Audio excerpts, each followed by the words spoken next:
tiempos. Él va a hacer todo, hermanos. Entonces, pero esto es para el pueblo de Dios, porque el pueblo de Dios tiene que darse cuenta y entender la palabra, que los tiempos son malos y son peligrosos. Y si nosotros no estamos viendo eso, entonces yo no sé dónde estamos. Pero no es para verlo, es para hincarnos, porque Segunda de Crónicas, capítulo 7, versículo 14 dice que si el pueblo de Dios no se humilla, es al pueblo de Dios, no a los de afuera no conocen, al pueblo de Dios, si no se humilla, no dobla sus rodillas, invoca el nombre del Señor y se arrepiente de sus pecados, dice el Señor, entonces es la única manera en que Dios va a escuchar el ruego, va a inclinar su oído, va a sanar la tierra y va a dar, hermanos, la paz que necesita nuestra ciudad. ¿Cuántos extrañan ese Culiacán donde está Líder, Díaz, Divas? ¿Cuántos extrañan ese Culiacán, hermanos? Yo lo extraño. Así que les invito, hermanos, que sigamos orando. Así como están, prepare su corazón. Prepare su corazón y dígale: Señor, aquí está mi vida, aquí está mi corazón. Yo te lo entrego. Declaro en el nombre de Jesús que la semilla que va a ser sembrada en mi corazón hoy este día va a caer en un terreno fértil. Toda distracción, calor y comodidad, Padre Celestial, queden fuera, Señor, en este momento, y que yo pueda ser receptor de esta palabra. Y esta palabra no va a volver vacía, va a llegar a nuestros corazones y a nuestros pensamientos. Te lo pido en el nombre de Jesús. Amén y amén. Váyase ahí a 2 de Samuel, capítulo 11. 2 de Samuel, capítulo 11.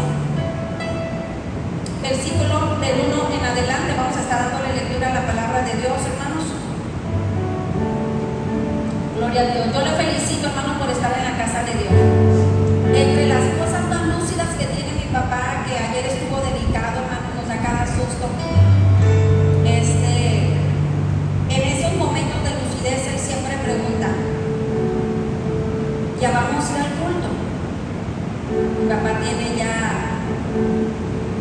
como 4 o 5 meses, yo creo que él no va a la casa de Dios. A veces no habla, permanece con sus ojos cerraditos, pero él pregunta cuando tiene lucidez: ¿ya vamos a ir a la iglesia? Qué bonito, hermanos, sentir ese deseo de venir a la casa de Dios. Tiene la palabra.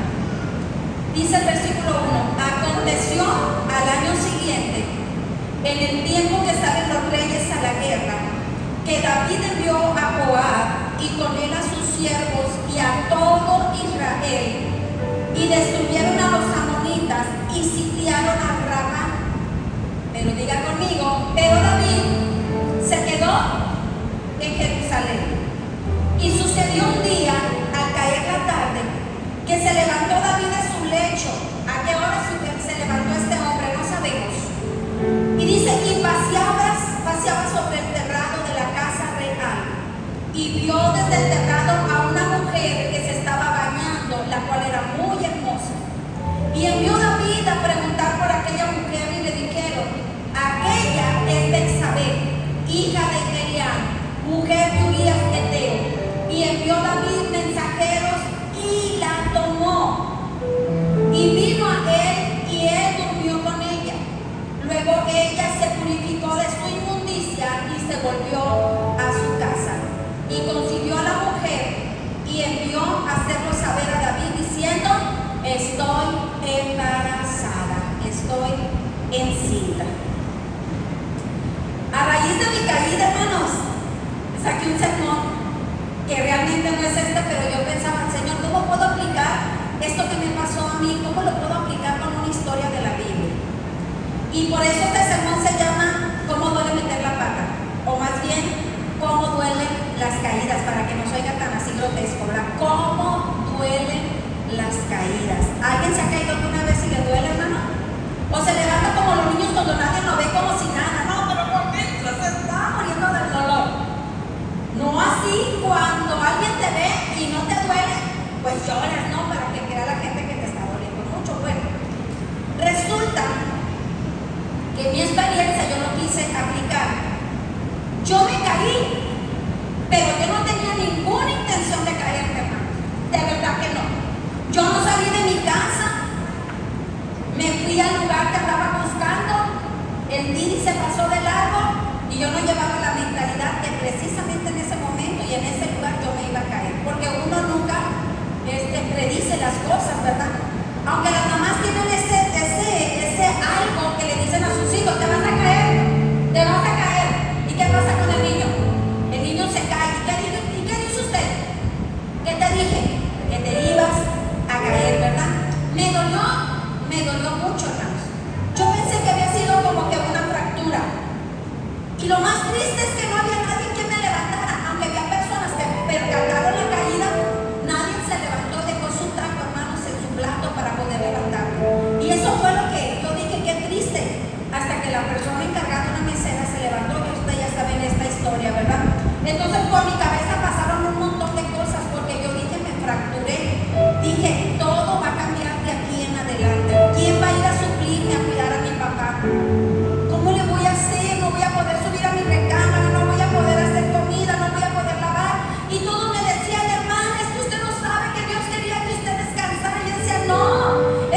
Lo que podías hacer y ahora no lo puedes hacer. Pero sobre todo te das cuenta que en esos momentos, hermanos, te das cuenta quiénes están y quiénes no están contigo en el proceso. En una caída no todos los que te dicen que están contigo van a estar. Hay algunos, hermanos, que te van a abandonar. Hay algunos que ni tan solo se van a interesar por ti, a ver cómo te sientes. ¿Y cómo lo aplicaba yo, hermanos, a esto? Pues lo apliqué. Dije, ¿qué personaje de la Biblia le pasó algo así, pero no espiritual? Porque si las caídas físicas duelen, créeme que las caídas espirituales duelen muchísimo más. Porque quizás una inyección te quita el dolor de una caída física. Una férula te lleva el proceso de tu sanación. Pero una caída espiritual, hermanos, es algo muy, muy doloroso. Porque sabes una cosa, las caídas espirituales dejan marcas. Y no solamente te va a afectar a ti, le van a afectar a tus hijos, le va a afectar a tu matrimonio, le va a afectar a tu hogar, le va a afectar a tu economía, le va a afectar a tu trabajo, hermanos. Hasta tus emociones pueden afectar, hermanos, una caída espiritual. Y eso fue lo que le pasó a David. David, conocido como el hombre conforme al corazón de Dios. Un hombre que fue llamado el cantor de Israel. En su mayoría de sus salmos, hermanos, él expresa, hermanos, lo grande que es Dios, el amor de Dios. Jamás pasó por la mente de David que él pudiera cometer este acto, hermanos, este pecado, esta caída tan grave que le costó, hermanos, que ahorita lo vamos a ver. ¿Qué fue lo que le costó a David esta caída espiritual?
Lo digo por mí,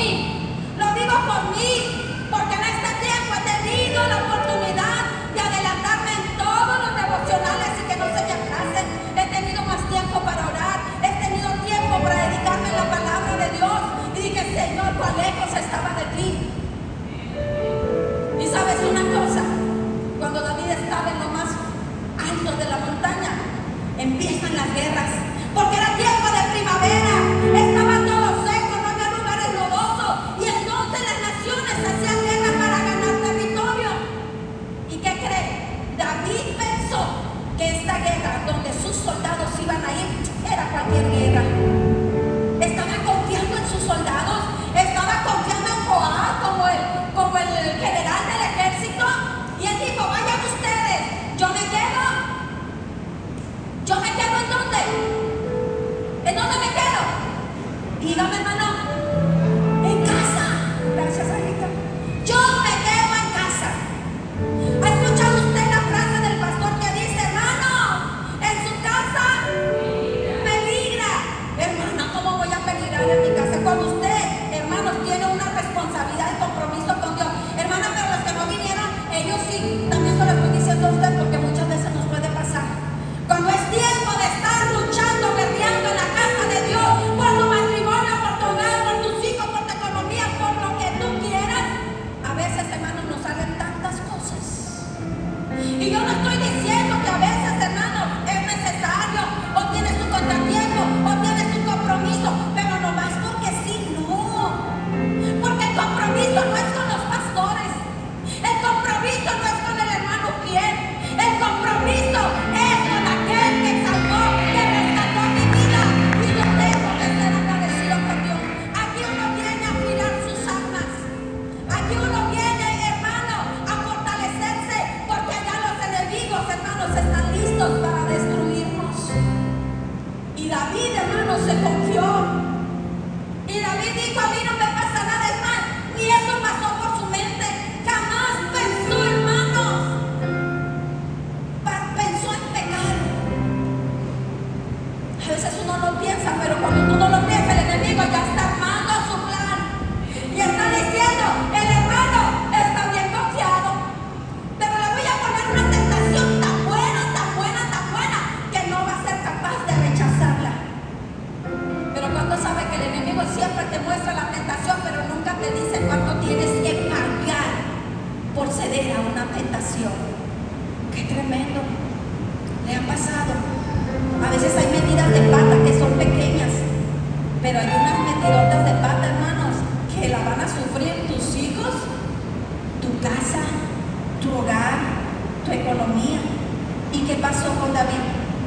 David, dice la palabra, seguramente dijo, hoy es tiempo de descansar. Hoy no voy a la guerra, pero me voy a quedar en la casa, me voy a quedar a descansar.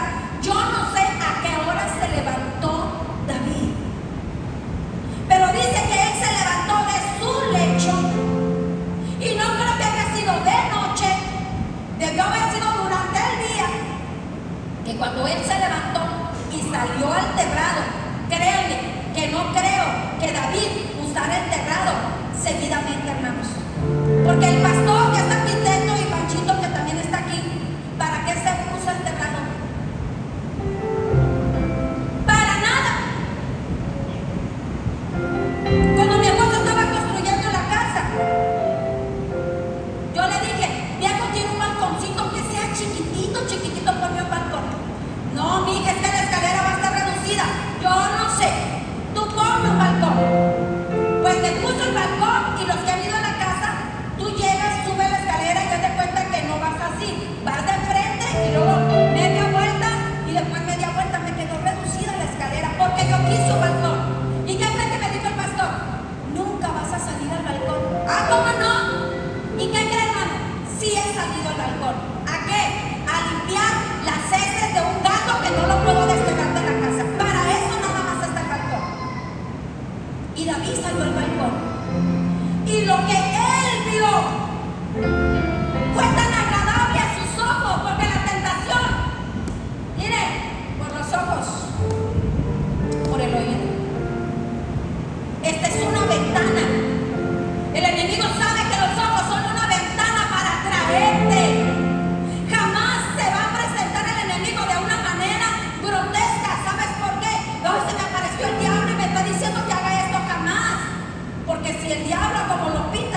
el último capítulo de la serie que más popular ahorita está, no sé. O dijo, voy a ordenar mi cuarto porque estas doncellas o las mujeres que tengo no me arreglan el cuarto, no. Él se quedó en su casa sin ninguna intención, hermano, de caerse, como me pasó a mí. No tenía la intención de caerse. Y cuando sale al balcón, qué casualidad, que Betsabé, que dice la Biblia, una mujer hermosa, se estaba bañando, bichi, desnuda, sin nada.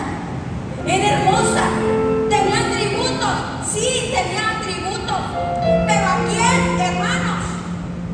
Cabalmente, en una casa donde tu vecino está enfrente de 2 pisos y el patio de él, acá queda tu casa, ¿qué mujer cabal se pone a bañarse desnuda?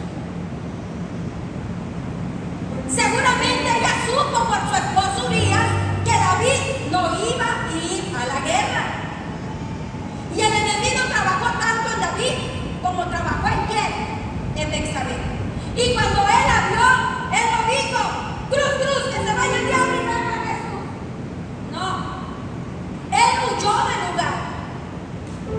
Él no mandó decirle a alguien, un sirviente, vaya y dígale a esta mujer impúdica que se meta a su casa y se vaya dentro de su casa. No, él la vio, la codició en su corazón, se imaginó, hermano, lo que usted quiere imaginarse, y la mandó llamar. Dice la Biblia que la mandó llamar. Preguntó, ¿quién es esta mujer? Ella es esposa de Urias y es hija de Eliam. Tráiganla. Allá va la mujer. Y mira, hermano, cuando uno no se detiene hasta dónde nos puede llevar el pecado, hermano, la caída puede ser fatal. Porque sabe una cosa, el pecado siempre nos llevará más lejos de lo que nosotros teníamos pensado. Porque hay personas que dicen, nada más una vez y nada más una vez. Es la última vez que lo hago, no. Porque una vez el pecado, cuando se engendra, empieza a producir. Y siempre el pecado llevará a cosas más y más y más grandes. ¿Y qué podemos aprender? Mira, hermano, yo iba por un buen propósito, iba a buscar una oficina, pero estaba en el lugar equivocado, no era ahí. Y David se había quedado, aunque hubiera sido su casa, se quedó en un lugar equivocado. Dígame usted, contésteme usted, ¿qué tenía que estar haciendo David mientras sus soldados estaban peleando la guerra? ¿Qué hubiera hecho usted como rey? Mis soldados están peleando la guerra, están librando una batalla. ¿Qué hubiera hecho usted? Orar. Padre, yo no fui, pero aquí estoy intercediendo por tus hijos. Yo sé que tú les vas a dar la victoria. No. Él empezó a cocinarse en su pecado. Él dijo, no me pasa nada, pero tráiganmela. Quiero conocer a Betsabé. Sale del balcón, ve a la mujer y entonces empieza a concebirse, hermanos, esa tentación empieza a cobrar vida en la vida de David. Dígame usted, pudiera estar pensando, bueno, es un pecado de adulterio porque dice que la trajo, durmió con ella. Si esta mujer hubiera sido temerosa de Dios, que hubiera dicho, a ver, rey, perdóname, tú serás el rey, pero yo tengo marido, yo tengo esposo, y de ninguna manera yo voy a ceder a tus propuestas. No. Y no creo que haya sido una sola vez, porque la batalla no duraba un día, las batallas duraban meses. No creo que haya sido una vez, porque una vez que consumaron el acto, dice la Biblia que la mujer se limpió, se bañó, se quitó lo exterior. Pero ¿qué dice la Biblia? Que el que se une a un espíritu, ¿qué dice la Biblia? Un espíritu es con él. Si su espíritu se une al espíritu de Dios, usted y yo somos uno en Dios. Pero si alguien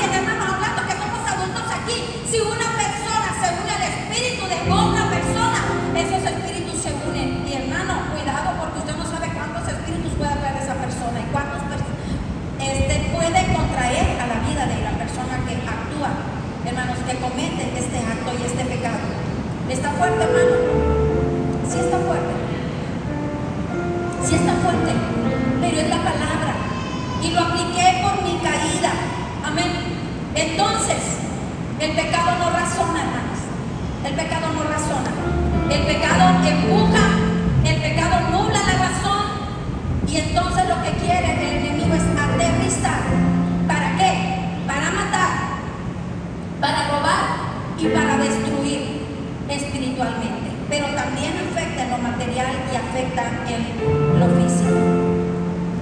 De historias conozco mucho, hermanos, de personas fieles, de personas entregadas al Señor, y en una cuestión, en un desliz, terminaron con su matrimonio, terminaron con su familia, y créanme que esta persona terminó con una enfermedad. Por eso el Señor nos advierte y nos está diciendo en su palabra lo que tenemos y lo que no tenemos que hacer. Así que mientras otros pelean las batallas, David, hermanos, estaba siendo vencida por una. Qué tremendo, ¿verdad? Bueno, usted pudiera decir, hermana, ¿y qué con nosotros? Porque yo nunca he cometido adulterio. Bueno, algunos, cuando en su vida anterior, quién sabe, ¿verdad? Pero bueno. Pero ¿sabe usted que el adulterio viene en las listas de aquellas cosas que el Señor dice que si nosotros las practicamos no heredaremos el reino de los cielos? Dice la palabra, entre el adulterio está ¿qué? La lujuria, la fornicación, la idolatría, los que se echan con varones, los afeminados y hasta los mentirosos. Y creo, hermano, que las consecuencias, algunas serán más graves que otras, pero nunca el pecado, hermano, te dejará bien parado, ni me dejará bien parado cuando nosotros cometemos ese acto. Amén. Así que el pecado detiene más tiempo del que nosotros queramos. No sabemos, como dije, cuánto tiempo duraron los encuentros entre David y Betsabé, pero un pecado lleva a otro pecado. Pasó el tiempo, no sé si un mes, no sé si pasaron 2 meses, ¿y qué cree? Betsabé le manda a decir con un mensajero, una criada, al rey David: rey, estoy embarazada, pero este hijo es tuyo, no es de Urías, mi esposo. Oh, ¿y ahora quién podrá ayudarnos? Imagínate, mientras el soldado fiel llamado Urías estaba luchando por la nación, su mujer estaba, hermanos, cediendo a la tentación juntamente con el rey David. Entonces David dijo: no te preocupes, mija, yo lo arreglo. A veces cuando queremos arreglar algo, por ejemplo una caída, mi esposo hace años se cayó de la escalera, hermano, del último escaloncito, creo que estabas en el terreno, aquí en el terreno. Le faltaba nomás un escalón, hermano, para bajarse, pero resulta que había como un hoyito, pero como había césped no se dio cuenta, y tras se dobló el pie como yo, se hizo un esguince, y así nos fuimos a La Palma, traía el pie bien gordo. Entonces, hermanos, por querer arreglar eso que él le había pasado, le dijo un hermano: pastor, yo le sobo. Hermano, el pastor no es gritón, pero hermano, mira, el hermano con toda su fuerza le tallaba el talón. Dios lo bendiga, mi hermano, porque él tuvo la mejor intención. Y espérese, pastor, le falta la segunda sobada. En el otro punto está el pastor no sobándole el pie al pastor. Bueno, por eso el pastor siempre traía una venda, porque como que estar ajustado a él le agradaba. Pero después empezó a sentir molestias y fuimos con un traumatólogo allá a la Cruz Roja. Y cuando vio la placa, el doctor le dijo: oiga, señor, le dijo, usted tuvo una fractura aquí. Y le dijo: ¿y qué tengo que hacer? Nada, le dijo. Pues ya dice, se soldó como Dios le dio a entender. Algo así, ¿verdad? Le dijo el doctor. Entonces, por querer sanarse con una sobada, le fracturaron. ¿Y qué hizo David? Yo voy a arreglar este asunto. Tú calladita, no le digas a nadie, porque entonces yo voy a estar en serios problemas. Y conocemos la historia. Dice que le pregunta: manda a llamar, le dice a Joab: mándame a Urías para que él me dé todo lo que está pasando, el reporte de la guerra. Cuando llega Urías y le empieza a platicar y le dice: no, fíjese que hemos vencido, pero mire, todavía estamos luchando porque esto y que lo otro, y empieza Urías a decirle. Entonces David dice: ok, Urías, vete a tu casa, quédate con tu mujer,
mi alma que de ninguna manera, mientras los otros están peleando una batalla, yo vaya con mi mujer y duerma con ella. Qué tremenda lección le estaban dando a David. Y le dijo a David en el siguiente versículo: bueno, aquí estoy aún yo y mañana te despacharé.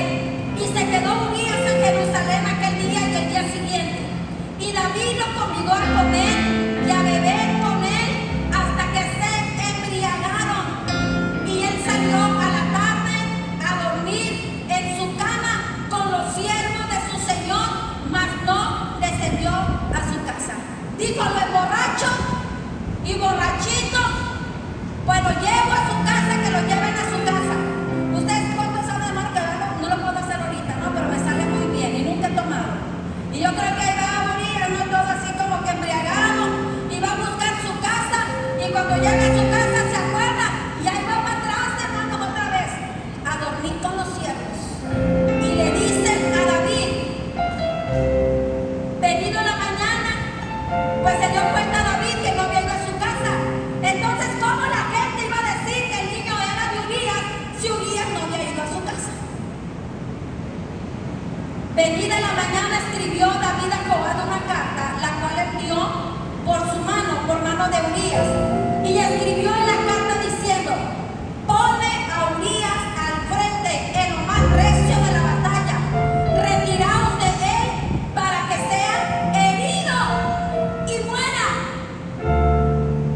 Hermano, el pecado siempre va a llevarte a otro pecado.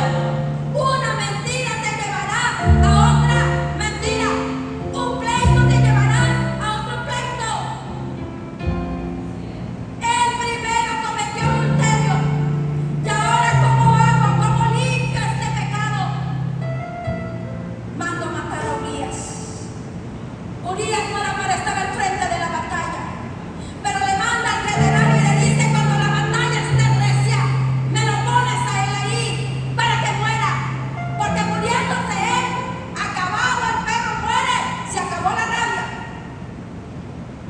¿Y qué creen, hermanos? Joab no entendía, pero obedeció. Y ahí están, hermanos, en la lucha. Urías, párale, métete. Y ahí está Urías, hermanos, y lo alcanzaron y murió en la batalla. Y vienen y le dicen a David: David, murieron algunos hombres, y entre ellos murió Urías, un soldado valiente, un soldado de honor, un soldado que pelea batallas. Pero alguien que estaba en pecado quiso terminar enredándose más y más. Y usted puede decir: ah, pues aquí acabó la historia, ¿no? Qué terrible la historia de David. No, hermano, viene la caída, vienen las consecuencias. Y manda a traer a la mujer, dice la palabra, viuda la mujer, pobrecita.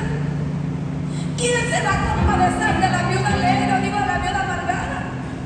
¿Quién se va a compadecer de la pobre de Betsabé? Tráiganmela. Y entonces dice que se casa con Betsabé. Entonces ahora sí, mija, que se te vea la panza, para que todos sepan que yo puedo. Y esta mujer, hermanos, concibe a un hijo. Y miren, el pecado cauteriza la conciencia, porque pasó un año, hermanos, del pecado de David, y al parecer nadie sabía. Todos podían haber dicho qué está pasando, pero nadie en sí sabía. ¿Pero qué dice la Biblia? Que no hay pecado oculto que no tenga que ser, ¿qué? Descubierto. ¡Qué terrible! Y ahí está David con su nueva mujer, porque no era una la que tenía varias, y tenía concubinadas.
Dice la palabra en el capítulo 12, arribita dice: Natán amonesta a David. Todo parecía tranquilo en el palacio.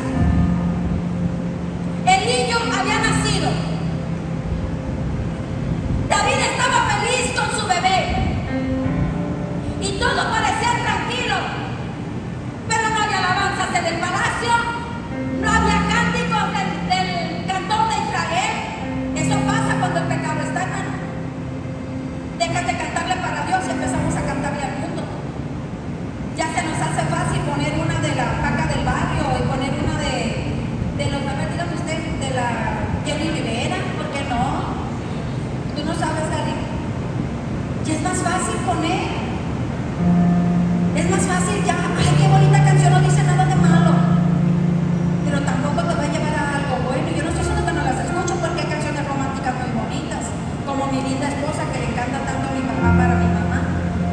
Pero ahí nos vemos cantando y poniendo y a veces, hermanos, hasta tarareando la música, hermano. Cuando el Señor dice que Él puso un cántico nuevo en nuestra boca. Por una fuente no puede salir, hermano. Algo que le agrada a Dios y algo que le desagrada. Y le vuelvo a decir, no estoy enojada, hermanos. Pero a veces hay un fuego dentro de mí. Y David estaba tranquilo, estaba en su trono. Voy a sentar. David estaba en su trono tranquilo. Ay, se me tumbó el pie.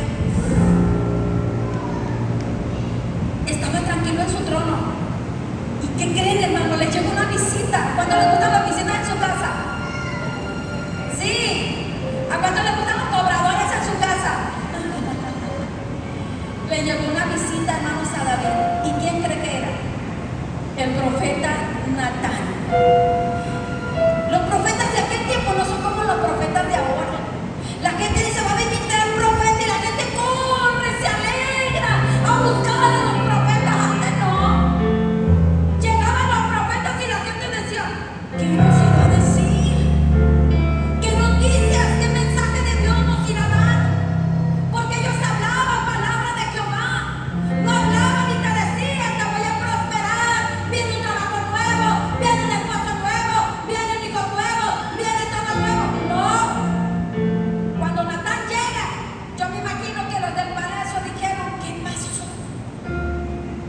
Viene Natán. Y Natán tan tranquilamente, hermano, miren, tan encauterizada tenía la conciencia David, que nunca pensó que cuando venía un profeta es porque traía palabra de Dios. Y mira, Jehová envió a Natán a David y vinieron a él.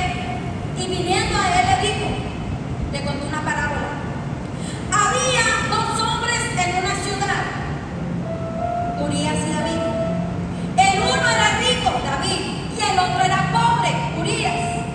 El rico tenía numerosas ovejas y vacas, o sea, mujeres y concubinas. Pero el pobre solamente tenía una sola corderita. ¿Quién era esa corderita? Betsabé. Dice que él había comprado, él había criado y que había crecido con él y con sus hijos juntamente, comiendo de su bocado y bebiendo de su vaso y durmiendo en su seno, y la tenía como a una hija. Y el rey David así, escuchando aquella parábola, y vino de camino al hombre rico, y no quiso tomar de sus ovejas, de sus vacas, para guisar al caminante que había venido a él, sino que tomó la oveja de aquel hombre pobre y la preparó para aquel que había venido a él.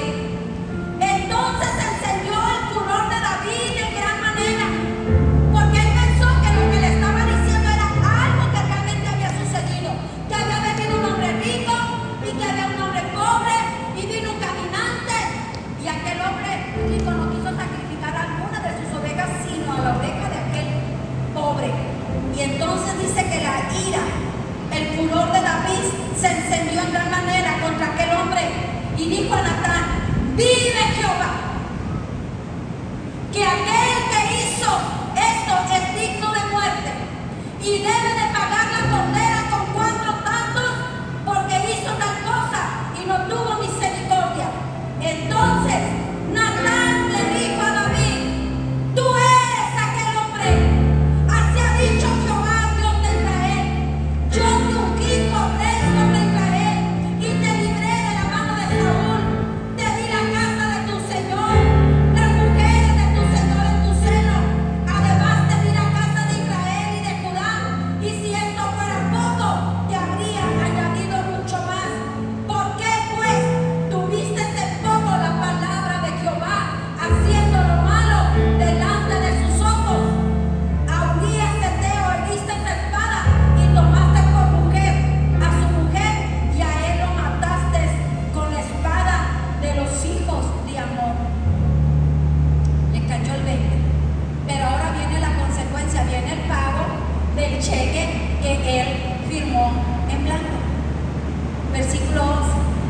tus hijos con un pecado, lo primero que uno tiene que hacer es hasta dónde me llevará este pecado, a quién va a afectar este pecado, aunque parezca bueno y apetecible, hasta dónde me llevará. Y la respuesta es: te llevará más lejos de lo que usted puede imaginar.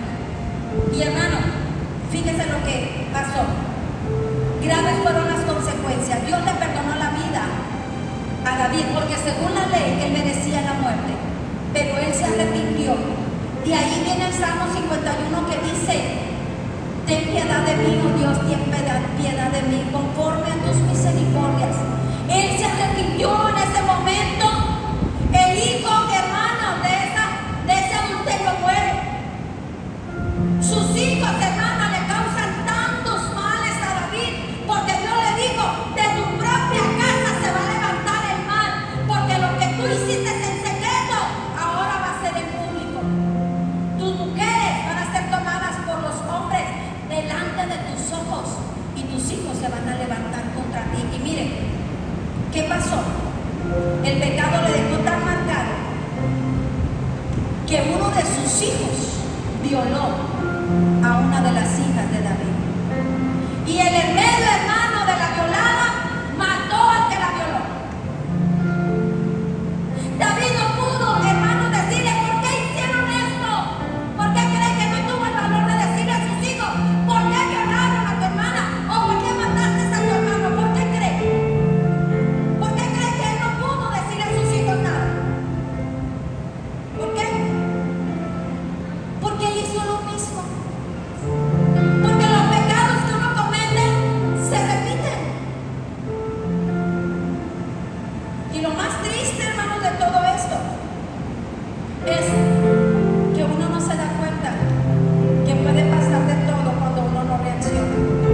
David, hermano, jamás volvió a cometer un pecado como esto. Ya no se registra en la Biblia que él haya cometido, hermano, adulterio, fornicación, que haya mentido. No aprendió la lección. Y Dios quiere que con este pasaje, hermanos, tú y yo aprendamos la lección.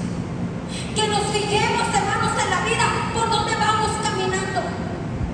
Que el enemigo te va a presentar muchas cosas y te va a decir: no pasa nada, no pasa nada, nadie lo sabe, hermano. Pero no hay nada oculto que tenga que salir ¿a dónde? A la luz. Dios me enseñó con esta experiencia en mi piel a cómo aplicarlo en la vida espiritual. Yo por ni lejos, ni a mi esposo creo nos pasaría cometer adulterio, pero créanme, ni tampoco David pensó hacerlo. Por eso, hermanos, en lugar de estar peleando batallas, hermanos, en oración, en lectura de la palabra, estar en la casa de Dios, nunca nos quedemos en el lugar donde Dios nos dijo: no es tu lugar, vete a pelear esa batalla. Hermano, el enemigo está peleando con nosotros todos los días. Es triste. Yo hace como unos 15, 20 años yo dije: Señor, yo sé que el enemigo viene por los jóvenes, hermano, pero es triste ahora, hermanos, que a nuestros hijos se está afectando, porque el enemigo ahora viene por la niñez. Hay rebeldía, hermanos, así inconcebible desde los niños. Miren, pero todo depende de nosotros, depende de ti y de mí. ¿Qué es lo que estamos haciendo? Vamos a cerrarle puertas al enemigo, vamos a cerrar, hermanos, cualquier orificio, cualquier grieta donde el enemigo pueda entrar. Hace días le dije a mi esposa, ya la entiendo, pues estoy en cama, ¿no? Y a veces veo uno que otro video, pero me llamó la atención un experimento que hicieron con dos niñas. Las metían en un cuartito, yo creo que algunos ya los vieron. Entonces, le decía, no sé si es por un minuto, pero le dijeron a los niños que tenían como 5 años, a la niña: tienes permiso de decir todas las malas palabras, todos los insultos, todo lo que tú quieras en un minuto. La mamá no te va a decir nada, todo va a estar bien. Tú nada más en un minuto di todas las groserías que quieras, todos los insultos que tengas. Pues pasan a la primera niña. Estaban frente a un espejo. La primera niña, hermano, desde que empezó a decir groserías,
el hombre conforme al corazón de Dios. Yo le pregunto si usted y yo hemos cometido algún pecado que dice usted nadie lo sabe.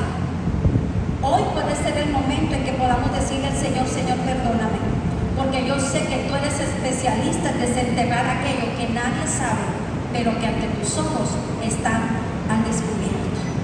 Yo le invito a que se ponga de pie.